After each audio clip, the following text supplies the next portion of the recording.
Asia App! What's up guys? Balik lagi sama gue.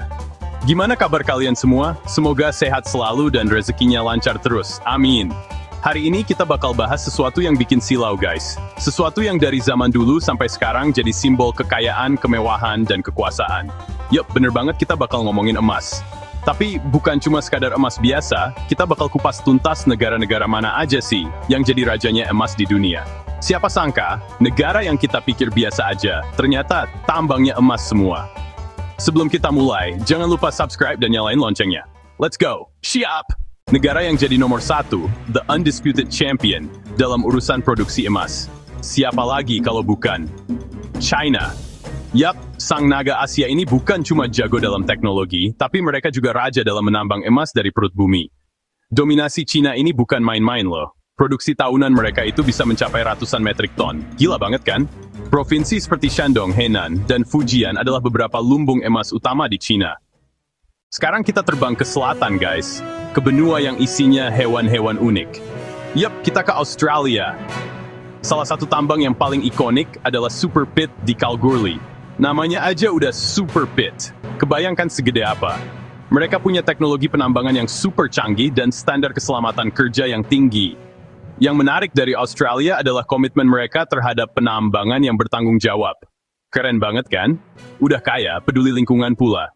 Dari panasnya Australia, sekarang kita terbang ke negeri yang dinginnya nusuk tulang, tapi kekayaannya bikin hangat. Kita mendarat di Rusia. Kalian bisa bayangin nggak, menambang di tengah suhu minus puluhan derajat Celcius? Tapi di bawah lapisan es itu tersimpan harta karun emas yang fantastis. Salah satu tambang terbesar adalah Olimpiada, yang dioperasikan oleh Polius Gold. Tambang ini jadi tulang punggung produksi emas Rusia. Bank Sentral Rusia terus menumpuk cadangan emas sebagai safe haven, melindungi ekonomi dari guncangan global. Kita menuju negara yang terkenal dengan Hollywood dan New York. Yup, kita ke Amerika Serikat. Penghasil emas utama bukan lagi California, melainkan Nevada. Di luar gemerlap kasino, gurun Nevada menyimpan kekayaan yang jauh lebih nyata, emas. Sekitar 75–80% dari total produksi emas Amerika berasal dari Nevada. Peran mereka sangat penting, bukan hanya sebagai produsen tetapi juga pusat perdagangan emas melalui bursa COMEX di New York. Geser sedikit ke utara ke Kanada. Negara daun maple ini punya komitmen luar biasa pada sustainable mining. Mereka pionir pertambangan berkelanjutan. Terbang ke Afrika, kita mendarat di Ghana. Nama lamanya bahkan Gold Coast. Ghana adalah produsen emas terbesar di Afrika, bahkan menyalip Afrika Selatan. Ini dia yang kita tunggu-tunggu guys. Setelah keliling dunia, akhirnya kita pulang ke rumah.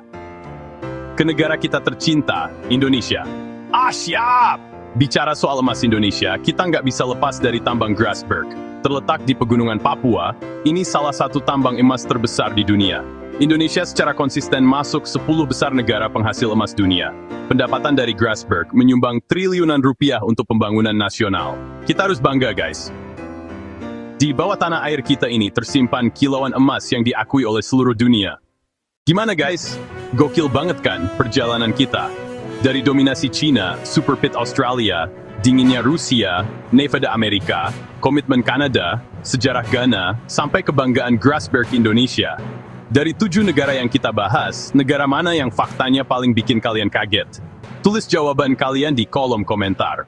Terima kasih buat kalian yang nonton dari awal sampai akhir. Jangan lupa like, share ke teman-teman, dan yang paling penting, subscribe.